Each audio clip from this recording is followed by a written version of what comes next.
नमस्कार दोस्तों, आप सभी का एक बार फिर से स्वागत है आपके अपने YouTube channel CG job education में। पिछले अध्याय में हमने समांतर श्रेणी के कुछ प्रश्न सरल किए थे। आई होप सबका बन गया होगा। ठीक है, आज हम उसी चैप्टर को आगे बढ़ाएंगे और कुछ और प्रश्न जो है इन पर करेंगे। ठीक है, अभी तक हमने समांतर श्रेणी के एनवा पद कैसे निकालते हैं इसके बारे में चर्चा किया, इस पर जो है क्वेश्चन बनाए। आज हम देखेंगे समांतर श्रेणी के एन पदों का योगफल कैसे निकालते हैं। ठीक है, तो सभी जुड़ जाइएगा। सभी को बहुत बहुत गुड इवनिंग।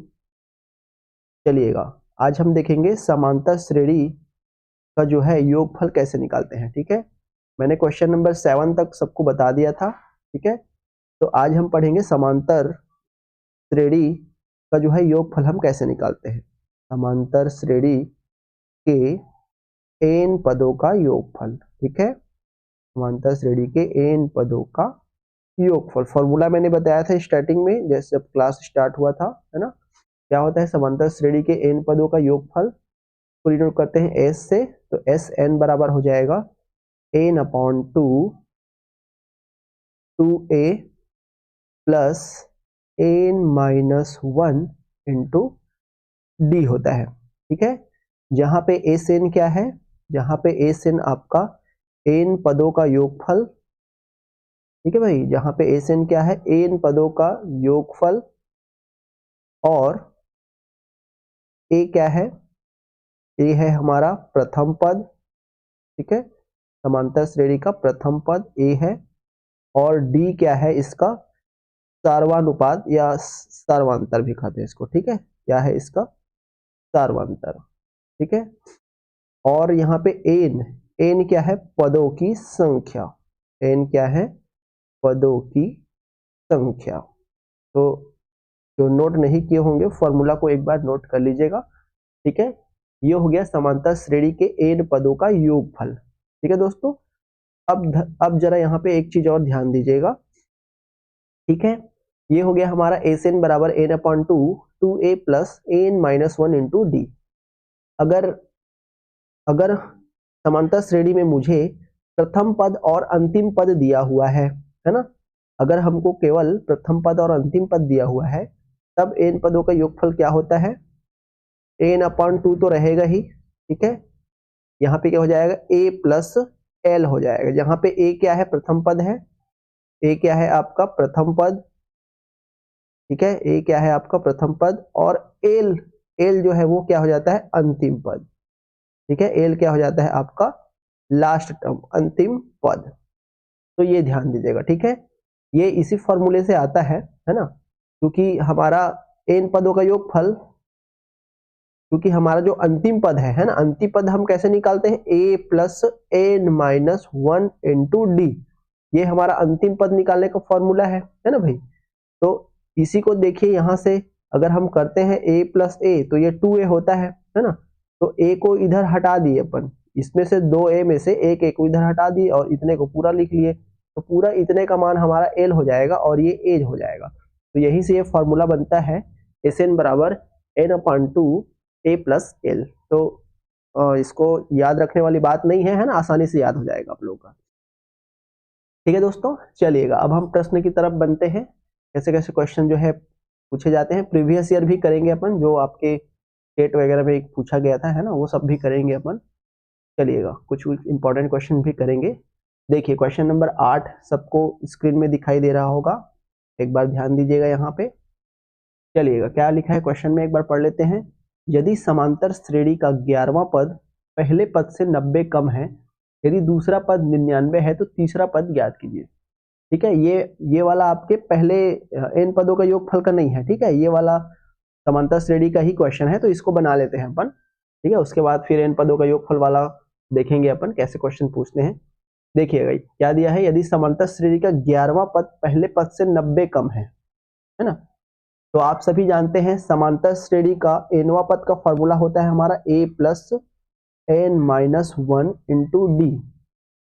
ये एनवा पद का फॉर्मूला होता है। ठीक है, यहाँ पे हमको बोला गया है कि समांतर श्रेणी का 11वां पद, तो 11वां पद यानी क्या हो जाएगा, ए प्लस 10 डी। कहां से आया ये, है ना। प्रथम पद a अगर हम मानते हैं और सर्वांतर अगर हम d मानते हैं तो 11वां पद यानी 11 माइनस 1, और 11 माइनस 1 कितना होता है, 10 होता है। तो ये यहां से आया, ठीक है। तो इसको मैं डायरेक्ट लिख दिया, 11वां पद यानी a प्लस 10d, ठीक है, बराबर क्या है, पहले पद से 90 कम है ना। पहला पद a से कितना कम है, 90 कम है, ठीक है भाई। समांतर श्रेणी का 11वां पद पहले पद से 90 कम है, ठीक है। तो ये हो गया, ठीक है। अब यहां से ध्यान दीजिएगा, अब देखिए यहां से a और a हमारा कैंसिल हो जाएगा दोनों साइड से, है ना। तो यहां से 10d बराबर क्या हो जाएगा, -90। इसलिए d बराबर क्या हो जाएगा, d बराबर हो जाएगा -9। यहां से मुझे d की वैल्यू मिल गई, ठीक है। यहां से मुझे किसकी वैल्यू मिल गई, सार्वंतर की वैल्यू मिल गई, d की वैल्यू। फिर क्या बोला है, यदि दूसरा पद 99 है ना, दूसरा पद, अब दूसरा पद मतलब क्या हो जाएगा, दूसरा पद मतलब हो जाएगा a प्लस डी, है ना। यह दूसरा पद रहता है a प्लस डी, कितना है बोला है, 99 है बोला है, और d की वैल्यू मैंने निकाल लिया कितना, -9। तो a -9 बराबर 99, इसलिए a बराबर क्या हो जाएगा, इधर इसको पक्षांतर करेंगे तो 99 प्लस 9 हो जाएगा, ठीक है। 99 प्लस 9 करेंगे कितना हो जाएगा, 108 हो जाएगा। अब देख लीजिए यहां से मुझे a की वैल्यू मिल गई 108 और d की वैल्यू कितनी मिल गई, -9। तो हमको क्या बताना है, तीसरा पद ज्ञात कीजिए, है ना भाई। हमको क्या बताना है, तीसरा पद बताना है। तीसरा पद यानी क्या होता है, a प्लस 2d, ये इस तीसरा पद है। a की वैल्यू कितना है, 108 है, प्लस 2d यानी 2 गुणित d की वैल्यू कितना है, -9 है। कर दीजिए गुणा, ये हो जाएगा 108 और 2 गुणित -9 करेंगे तो -18 आ जाएगा, ठीक है। इसको अपन घटा देंगे तो 8 में आ जाएंगे तो 0 हो जाएगा, 10 में 1 घटाएंगे तो 9 आ गया। कितना आ गया आपका, 90 आ गया, ठीक है। कौन सा पद था ये, तीसरा पद, यानी T3 की वैल्यू कितना आ गया हमारा, 90 आ गया, ठीक है। कौन सा ऑप्शन आएगा आपका, सी ऑप्शन। क्लियर है सभी को, देखिएगा बिल्कुल एकदम सरल है, जैसा क्वेश्चन में बोला गया है उसी के अकॉर्डिंग अपन सरल किए हैं, ठीक है दोस्तों। सबको समझ में आ गया, चलिएगा अब हम आगे बढ़ते हैं नेक्स्ट प्रश्न की ओर, ठीक है। ये आपका सोल्यूशन हो गया, चाहे तो स्क्रीनशॉट ले सकते हैं या अगर नहीं लिख पाए होंगे तो फिर से वीडियो देख सकते हैं। चलिएगा आगे बढ़ते हैं, क्वेश्चन नंबर 9 देखिए, देखिएगा सभी 9 नंबर क्वेश्चन देखिए क्या बोला गया है, सेम है ये भी, है ना। एक समांतर श्रेणी का तीसरा पद 28 है ना भाई। मान लेते हैं कि समांतर श्रेणी का पहला पद a और सर्वांतर d है, तो यहाँ पे बोला गया है कि तीसरा पद क्या है, 28 है। तीसरा पद यानी a प्लस 2d, है ना भाई, ये तीसरा पद होता है, कितना बोला है, 28 बोला है। और 11वां पद 7वें पद से 12 अधिक है, ठीक है।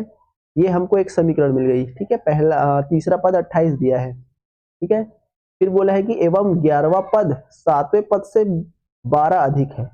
11वां पद यानी a प्लस 10d बराबर कैसा है, 7वें पद से 12 अधिक, 7वें पद यानी a प्लस 6d से कितना अधिक है, बोला है 12 अधिक, मतलब +12 हो जाएगा, ठीक है। ये एक समीकरण मिल गया। अब देखिए यहां से a और a दोनों का कैंसिल हो जाएगा, ठीक है। 6d को इधर पक्षांतर करेंगे अपन तो 10d माइनस 6d बराबर 12 हो जाएगा। तो यहां से 4d बराबर 12, इसलिए सार्वांतर d का मान कितना हो जाएगा, 4 या 12।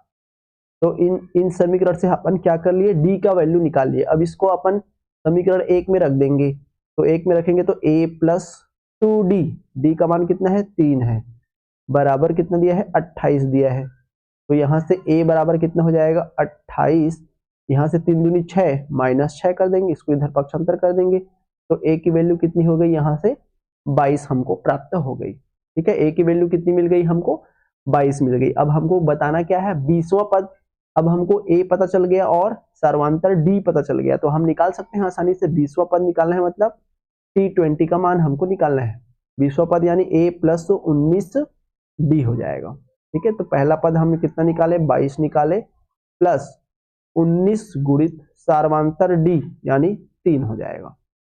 ये हो जाएगा 22 और 19 दिया कितना होता है 57 होता है, तो ये 57 को जोड़ देंगे, है ना भाई। 22 प्लस 57 हो जाएगा, तो कितना हो जाएगा ये 79। ठीक है, कितना आ जाएगा ये 79, ऑप्शन नंबर ए। देख लीजिएगा, है ना, 20वां पद जो है हमको पूछा गया था। ठीक है गाइस, सबको समझ में आ गया अच्छे से? चलिएगा, बिल्कुल समझ में नहीं आता तो आप लोग कमेंट कर दिया करिएगा। ठीक है, जो भी क्वेश्चन समझ में नहीं आएगा उसको आप लोग एक बार कमेंट कर लीजिएगा, हम लोग दोबारा उसको देख लेंगे। ठीक है, और जो भी होमवर्क देते हैं बिल्कुल आप लोग बनाया करिए उसको, और कमेंट में जरूर बताया करिए कि इसका आंसर ये वाला आया है। चलिएगा, क्वेश्चन नंबर 10 की तरफ बढ़ते हैं अपन। देखिए, बहुत इंपॉर्टेंट क्वेश्चन है, एग्जाम में पूछ दिया जाता है ऐसे टाइप का। क्या बोला है क्वेश्चन में, यदि किसी समांतर श्रेणी का पीवा पद Q और क्यूवा पद P है तो उस श्रेणी का एमवा पद होगा, है ना भाई। इसको इसको ना आप लोग याद रख लेना कि इसका आंसर ये आता है करके। ठीक है, क्योंकि कैसे बनाते हैं मैं बताऊंगा अभी, लेकिन याद रख लेना क्योंकि इसी तरीके से क्वेश्चन पूछ देते हैं कभी कभी। 10वीं क्लास में आप लोग सरल किए होंगे इसको। ठीक है, देखिए क्या बोला है, समांतर श्रेणी का पीवा पद Q है। तो मान लेते हैं कि समांतर श्रेणी का पहला पद A और सर्वांतर D है। ठीक है, तो हमको बोला है कि श्रेणी का पीवा पद Q है। पीवा पद है ना, पीवा पद मतलब क्या हो जाएगा, यहां से A plus P-1 into D, ये पीवा पद हो जाएगा। क्या है बोला है, Q है बोला है। ठीक है, तो ये पीवा पद Q है बोला है। उसके बाद क्या बोला है, क्यूवा पद P है ना। क्यूवा पद मतलब A plus Q-1 into D बराबर क्या है बोला है, P है बोला है। ठीक है, अब क्या करेंगे, इसको अपन दोनों समीकरण को माइनस कर देते हैं, है ना। ये समीकरण पहला, ये समीकरण दूसरा, दोनों को क्या कर देते हैं, घटा देते हैं। घटाएंगे तो ये प्लस का माइनस और यहां से प्लस का माइनस हो जाएगा, ये दोनों कैंसिल हो जाएंगे, है ना। यहां से क्या बच जाएगा, P-1 इंटू डी, फिर माइनस Q-1 इंटू डी बच जाएगा, बराबर यहां से बच जाएगा Q माइनस P। ठीक है, अब इसको जब हम सरल करेंगे तो देखिएगा जरा, यहां से D और D कॉमन लेंगे अपन, ये हो जाएगा P-1 minus Q plus 1 into D हो जाएगा, बराबर Q माइनस P हो जाएगा। ठीक है, प्लस 1 माइनस 1 कैंसिल हो जाएगा, P minus Q into D बराबर क्या हो जाएगा, Q minus P। Q minus P को मैं ऐसे लिख सकता हूँ, माइनस कॉमन लेके P माइनस Q। अब देखिए यहाँ से P माइनस Q कैंसिल हो जाएगा, तो D बराबर कितना हो जाएगा, -1। यहाँ से हमको क्या निकल के आ गई, हमारे पास सर्वांतर की वैल्यू निकल करके आ गई। अब हम किसी भी एक समीकरण में रख देंगे तो हमको A की वैल्यू मिल जाएगी, है ना भाई। तो रख दीजिएगा, पहले समीकरण में अगर हम रखते हैं तो ये हो जाएगा A plus P-1 into D, D का मान -1 है, बराबर क्या दिया है, Q दिया है। तो यहां से हो जाएगा A माइनस P प्लस 1 बराबर Q। तो यहां से A बराबर क्या हो जाएगा, Q प्लस P माइनस 1। ठीक है, ये A की वैल्यू मिल गई हमको। अब हमको क्या बताना है, एमवा पद क्या होगा, है ना। तो एमवा पद, है ना, एमवा पद, एमवा पद मतलब टीएम हमको निकालना है। तो ए प्लस एम माइनस, है ना, ये क्या होगा, ए प्लस M-1 इंटू डी होता है एमवा पद। ए की वैल्यू हम निकाले हैं Q प्लस P-1, ठीक है, plus M-1 into D, D का मान -1 हम निकाले हैं। ठीक है, कर दीजिए इसको, ये हो जाएगा Q plus P-1 minus M plus 1। अब इसको देख लीजिएगा, ये -1 और +1 कैंसिल हो जाएगा, तो यहां से हो जाएगा P plus Q minus M। ठीक है, तो आप लोग इसको याद रख लीजिएगा, वैसे बनाएंगे तो बहुत ही जल्दी से बन जाता है अगर प्रैक्टिस रहेगा आप लोगों का। तो देख लीजिए कौन सा आ रहा है, आपका सी ऑप्शन आ रहा है, तो इसको आप लोग याद रखिएगा। ठीक है, अगर पीवा पद Q और क्यूवा पद P है तो एमवा पद हमेशा क्या होता है, P plus Q minus M। जो भी एमवा पद पूछेगा, है ना, उसको अपन क्या करते हैं, माइनस में कर देना है। तो p प्लस क्यू माइनस क्या हो जाता है, m हो जाता है। तो ये इसका सोल्यूशन हो जाएगा कंप्लीट। ठीक है दोस्तों, चलिएगा आगे बढ़ते हैं क्वेश्चन नंबर 11 की तरफ। देखिए क्वेश्चन नंबर 11 ये भी आपका बहुत ही इजी है ना। चलिए सरल करते हैं। देखिए क्या दिया है, एक समांतर श्रेणी का 25वां पद 75 है ना। 25वां पद यानी a प्लस 24d बराबर कितना दिया है, 75, तथा 25वें एवं 24वें पद का अंतर है ना भाई। देखो यहाँ पे बोला है 25वें पद और 24वें पद का अंतर। तो आप सभी जानते हैं कि दूसरा पद है ना और पहले पद का अंतर क्या होता है, सर्वांतर होता है। मतलब हर दूसरा पद है ना, इसके बाद जैसे जैसे हमारा श्रेणी 1 2 3 4 इस तरीके से आगे है, तो चौथे और तीसरे पद का अंतर भी हमारा सर्वांतर होगा, तीसरे और दूसरे पद का अंतर भी हमारा सर्वांतर होगा, दूसरे और पहले का भी अंतर हमारा सर्वांतर यानी डी का मान होगा। ठीक है, इसी तरीके से श्रृंखला चाहे कितनी भी क्यों ना बढ़ जाए, आगे वाली श्रृंखला और पीछे वाली श्रृंखला के अंतर जो है हमेशा क्या होता है, सर्वांतर होता है। तो यहाँ पे देखिए 25वें पद यानी आगे वाली श्रृंखला और 24वें पद यानी पीछे वाली श्रृंखला का अंतर क्या दिया है, 5 दिया है ना। अंतर 5 दिया है, मतलब यहाँ से हमको स्पष्ट पता चल रहा है कि डी का मान कितना है, 5 है। अगर आप चाहें तो डी की वैल्यू निकाल भी सकते हैं है ना, 24वें और 25वें पद के हिसाब से, लेकिन यहाँ पे डायरेक्ट बोल दिया है कि 24 और 25 का अंतर 5 है, मतलब डी का मान 5 है। अब यहाँ से डी का मान जब हमको 5 पता चल गया, तो यहाँ से इस समीकरण में हम रख देंगे, तो ये हो जाएगा a प्लस 24 गुणित 5 बराबर 75। ठीक है, तो यहाँ से a प्लस 24 से 120 होता है बराबर 75 हो जाएगा। तो यहाँ से a बराबर क्या हो जाएगा, 75 माइनस 120 हटा देंगे तो ये आ जाएगा -45। ठीक है, इसकी वैल्यू आ गई a की वैल्यू। अब a का मान मिल गया -45 और d का मान यहाँ से हमको पता चल गया कितना है, 5 है। तो a और d हमको मिल गया, तो हम आसानी से निकाल सकते हैं जो भी पूछेगा उसको, है ना। देखिए क्या पूछा है, तब श्रेणी का 5वां पद क्या है ना, हमको क्या बताना है, 5वें पद की वैल्यू बताना है। 5वां पद यानी a प्लस 4d। ठीक है, 5वां प्लस यानी a प्लस 4d। a का मान है -45 प्लस 4 इंटू डी का मान है 5, तो ये हो जाएगा -45 प्लस 5 20। तो -45 में 20 को घटाएंगे तो कितना हो जाएगा, -25। देख लीजिए कौन सा आ रहा है आपका, बी ऑप्शन। क्लियर है सभी को, बहुत ही सरल है। ठीक है, आई होप सबको समझ में आ रहा होगा।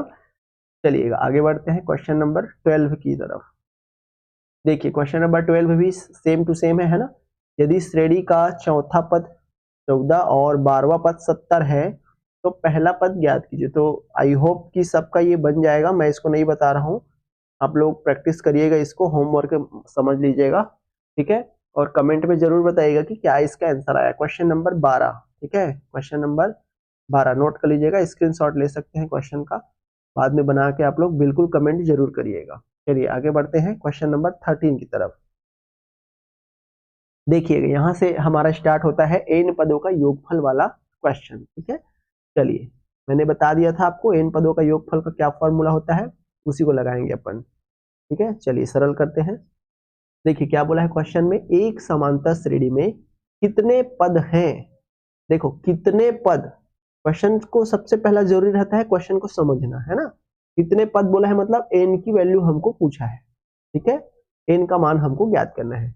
कितने पद हैं, जिसका पहला और पांचवा पद क्रमशः 14 और 2 है। ठीक है, जिसका पहला और पांचवा पद क्रमशः 14 और 2 है और पदों का योग 40 है ना भाई। पहला और पांचवा पद हमको दिया हुआ है। ठीक है, चलिए इसको सरल करते हैं। देखिए यहां से श्रेणी का पहला और पांचवा पद, पहला पद हमको दिया है a बराबर -14। ठीक है, और पांचवा पद यानी a प्लस 4d बराबर हमको कितना दिया है, 2 दिया है। तो यहां से a की वैल्यू इसमें पुट अप कर दीजिए, ये हो जाएगा -14 प्लस 4d बराबर 2। तो यहाँ से 4d बराबर कितना हो जाएगा 16, इसलिए d बराबर कितना हो जाएगा 4। अब यहाँ से हमको d की वैल्यू 4 मिल गई और a की वैल्यू हमको दिया हुआ है ऑलरेडी 14। ठीक है, दोनों की वैल्यू हमको मिल गई। अब हमको क्या बताना है, और कुछ दिया हुआ है, पदों का योगफल 40 है ना भाई। पदों का योगफल 40 है। कितने पद का ये हमको नहीं दिया है, हमको निकालना है कितने पद का। तो मान लेते हैं कि कितना पद है हमारा, n पद है। n पदों का योग कितना दिया है, 40 दिया है। ठीक है, तो ये हो जाएगा 40 बराबर, फॉर्मूला हमारा होता है n/2 2a plus n-1 into D. इसी फॉर्मूले में पुट करना है अपने को। 40 बराबर, n का मान नहीं दिया है तो n/2 कर दीजिए। ठीक है, 2a, a की वैल्यू हम अभी निकाले हैं -14 इंटू 2 करेंगे तो -28 आएगा, डायरेक्ट मैं लिख रहा हूँ। ठीक है, प्लस n-1, n की वैल्यू निकालना है। d का मान अभी निकाले अपन 4। ठीक है, 2 को इधर पक्षांतर करेंगे तो ये हो जाएगा 80। ये हो जाएगा n इंटू -28, 4 को इसमें गुणा कर देंगे तो +4n -4।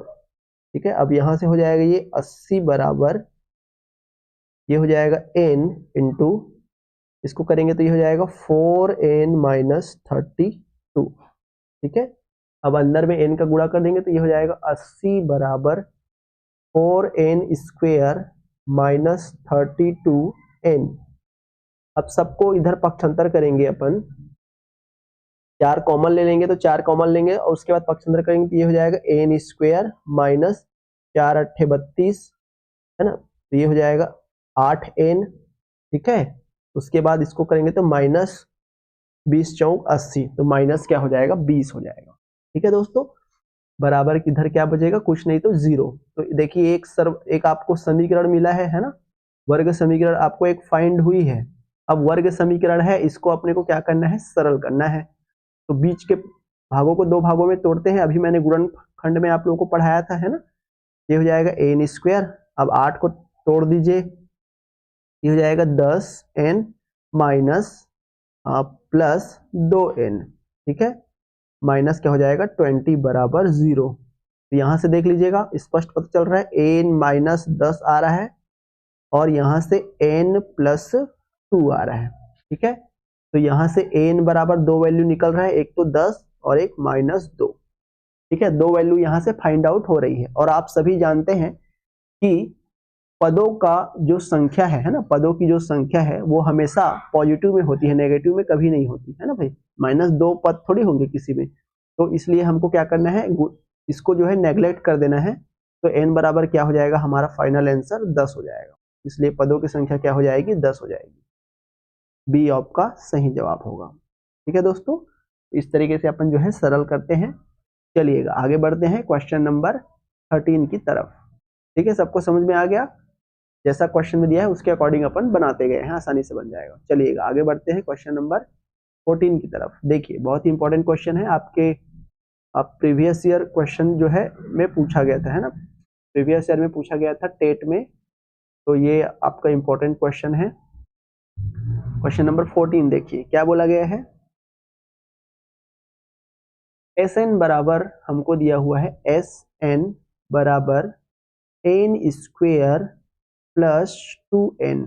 ठीक है, यदि Sn बराबर n स्क्वेयर प्लस 2n है तो पहला पद और सामान्य अंतर ज्ञात कीजिए। पहला पद यानी हमको क्या निकालना है, a का वैल्यू निकालना है और d का वैल्यू हमको क्या करना है, निकालना है ना। पहला पद और सामान्य अंतर या सर्वांतर हमको निकालना है। तो ये 2 चीजें हमको फाइंड आउट करनी है। तो इस समीकरण में हम n बराबर 1 2 3 4 इस तरीके से हम रखते जाते हैं इसमें। ठीक है, इस समीकरण में रखते जाइए। तो ये पहले पद का योगफल कितना हो जाएगा, n स्क्वायर यानी 1 का स्क्वायर प्लस 2 गुणित 1। तो सरल करेंगे तो 2 1 कम 2 और 1 3 हो जाएगा। तो पहले पद का, है ना, पहले पद का n पदों का योगफल कितना हो जाएगा, 3 हो जाएगा। दूसरे पद का क्या हो जाएगा, s2 बराबर, यहाँ से 2 का वर्ग हो जाएगा प्लस 2 गुणित 2, तो 2 दूनी 4 और 4 4 8 हो जाएगा। ठीक है, इस तरीके से S3 की वैल्यू क्या हो जाएगी, 3 का वर्ग प्लस 2 गुणित 3। देख लीजिए, 3 दूनी 6, 3 3 9, 9 6 15। तो इस तरीके से हमारा सीरीज मिलते जा रहा है 3 8 और 15, और ये सभी क्या है, पदों का योगफल है। ठीक है, तो पहला पद हमको 3 मिला है। ठीक है, पहला पद हमको 3 मिला है, मतलब a की वैल्यू हमको 3 मिल गई। ठीक है, पहला पद 3 मिला है, मतलब हमको क्या मिल गई, a की वैल्यू 3 मिल गई। अब हम जानते हैं दूसरा पद यानी S2 की वैल्यू हमको कितना मिला है, 8 मिला है। अब इसमें हम रख देंगे S2 बराबर कितना मिला है हमको, 8 मिला है, तो 8 बराबर क्या हो जाएगा, n बटे 2 है ना, तो n का वैल्यू हमारा दूसरा पद है ये, तो 2 बटे क्या हो जाएगा, 2 हो जाएगा। 2a हमको मिल गई 3। ठीक है, प्लस n माइनस 1 यानी 2 माइनस 1 इंटू डी हमको अभी निकालना है ना भाई, निकाल दीजिए यहाँ से। ये 2 और 2 कैंसिल हो जाएगा, तो ये 8 बराबर क्या हो जाएगा, यहाँ से 3 दूनी 6 माइनस 2 माइनस 1 डी करेंगे तो क्या हो जाएगी, डी ही हो जाएगा, है ना, तो प्लस डी हो जाएगा। यहाँ से 6 प्लस डी बराबर 8 दिया है, तो यहाँ से डी बराबर क्या हो जाएगा, 6 को इधर पक्षांतर कर दीजिए, तो 8 माइनस 6 यानी क्या हो जाएगा, 2 हो जाएगा। अब हमको मिल गया प्रथम पद कितना, 3, और सर्वांतर कितना यहाँ से 2, तो यही इसका आंसर हो जाएगा। ठीक है, यही तो हमको निकालना था। देख लीजिए कौन सा आ रहा है आपका, ए ऑप्शन आ रहा है। ठीक है, ऑप्शन नंबर ए जो है आपका सही आ रहा है। ठीक है दोस्तों, इस तरीके से निकालेंगे अपन। जो समीकरण हमको दिया हुआ है इसमें अपन 1 2 3 4 रखते जाएंगे, और जो वैल्यू आएगी वो क्या होगा, पहले पद का योगफल, दूसरे पद का योगफल, तीसरे पद का योगफल, है ना, तो इनके पदों का योगफल आएगा ये। ठीक है, तो a की वैल्यू जो पहला पद रहता है वो हमेशा प्रथम पद ही रहेगा, तो a की वैल्यू हमको 3 मिल गई। इसी तरीके से हमको दूसरा पद का योगफल 8 दिया हुआ है ना।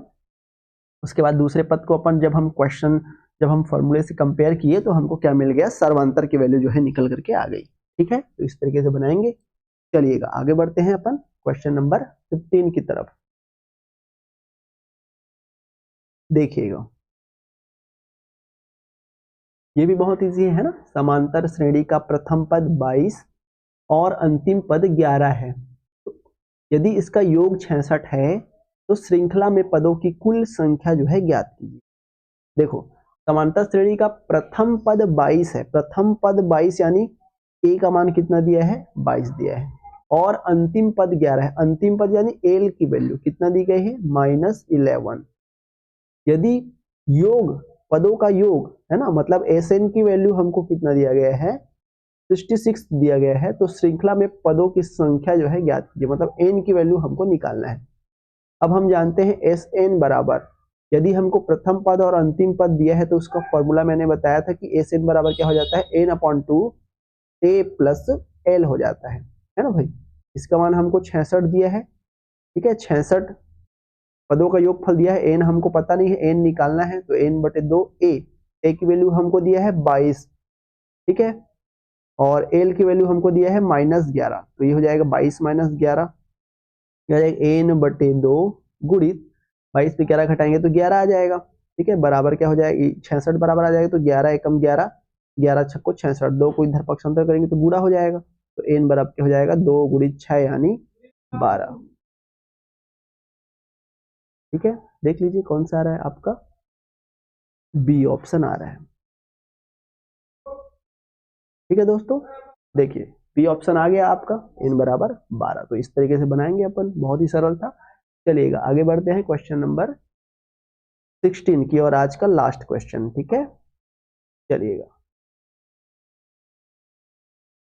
देखिए क्या बोला है, यदि समांतर श्रेणी के 10 पदों का योगफल 390 है ना भाई, 10 पदों का योगफल 390 है, यानी S10 बराबर कितना दिया है, 390। यदि श्रृंखला का तीसरा पद 19 है, तीसरा पद यानी a प्लस 2d बराबर कितना दिया है, 19 दिया है ना भाई, a प्लस 2d बराबर 19 दिया है, तो यहां से a बराबर क्या हो जाएगा, 19 माइनस 2d हो जाएगा। ठीक है, प्रथम पद हमको मिल गया a बराबर 19 माइनस 2d, तो हमको क्या निकालना है, पहला पद ज्ञात कीजिए, मतलब इसी समीकरण को हमको क्या करना है, फाइंड आउट करना है। तो इसके लिए अपने को डी की वैल्यू पता होनी चाहिए, है ना। इसके लिए अपने को क्या होनी चाहिए, डी की वैल्यू पता होनी चाहिए। चलिए अब हमको योगफल दिया हुआ है ना भाई, योगफल हमको दिया हुआ है 390। तो 390 बराबर 10 पदों का योग है ना, 10 पदों का योगफल हमको दिया हुआ है। ठीक है, 10 पदों का योगफल मतलब 10/2 n/2। ठीक है, 2a प्लस n-1 यानी 10-1 होता है यानी 9 इंटू डी। ठीक है, अब यहां से कर दीजिएगा इसको करेंगे तो 2 एकम 2 पंचे 10 है ना, ये हो जाएगा 390 बराबर 5 इंटू 2a। अब a की वैल्यू यहां से रख दीजिए, ये हो जाएगा 19 माइनस 2d प्लस 9d। ठीक है, अब इसको सरल कर दीजिए, 5 को इससे कटा दीजिए तो 5 सत्ते 35 है ना, फिर 4 बचा 5 अट्ठे 40, तो ये 78 आ गया। अब 2 को इसके साथ अंदर में गुणा कर दीजिए तो 19 दूने 38 हो जाएगा, माइनस 2 दूने 4d प्लस 9d हो जाएगा। अब इसको सरल कर दीजिएगा, पहले तो 38 को इधर पक्षांतर कर देते हैं। ठीक है, तो 38 को इधर पक्षांतर कर देंगे, यहाँ से 9d माइनस 4d यानी कितना हो जाएगा 5d, और 38 माइनस 78 करेंगे तो कितना हो जाएगा 40 आ जाएगा। इसलिए d बराबर क्या हो जाएगा 5 अट्ठे 40। तो d की वैल्यू हमको कितनी मिल गई, 8 मिल गई। हमको क्या निकालना है, प्रथम पद क्या होगा। तो समीकरण 1 में जो है मान रख देंगे इसका, तो प्रथम पद a बराबर क्या हो जाएगा 19 माइनस 2d, d का मान 8 निकाले हैं अपन, है ना, हो जाएगा 19 माइनस 8 दूनी 16, यानी a की वैल्यू कितनी हो जाएगी 3 हो जाएगी। ये लीजिए, ठीक है, ऑप्शन नंबर ए बन रहा है आपका। ठीक है दोस्तों, तो इस तरीके से आपका ये जो समांतर श्रेणी वाला चैप्टर है ये खत्म होता है। ठीक है, आज अपन बहुत ही इंपॉर्टेंट क्वेश्चंस किए हैं, इन पदों का योगफल से कैसे कैसे प्रश्न बनते हैं इन पर चर्चा किए, और समांतर श्रेणी से कैसे कैसे क्वेश्चंस और बन सकते हैं इन पर भी हम चर्चा किए। ठीक है, अभी ये चैप्टर खत्म नहीं हुआ है, इसी में हम ये समांतर श्रेणी तो खत्म हो गया आपका पार्ट। ठीक है, अभी आपके सिलेबस के अकॉर्डिंग एक और बचा है गुणोत्तर श्रेणी, तो अपन कल जो है देखेंगे गुणोत्तर श्रेणी और उस पर आधारित प्रश्न। ठीक है, तो बस आज के लिए इतना ही रखते हैं, मिलते हैं कल रात 9 बजे। तब तक के लिए धन्यवाद दोस्तों, गुड नाइट। बिल्कुल प्रैक्टिस करते रहिए आप लोग सभी, और जितने क्वेश्चन बता रहे हैं उतना बनाते रहिएगा। ठीक है, इतना भी प्रैक्टिस करते हैं तो आपको आइडिया आ जाएगा कि किस तरीके से जो है सरल करनी है। ठीक है, मिलते हैं कल, चलिए तब तक के लिए धन्यवाद, गुड नाइट।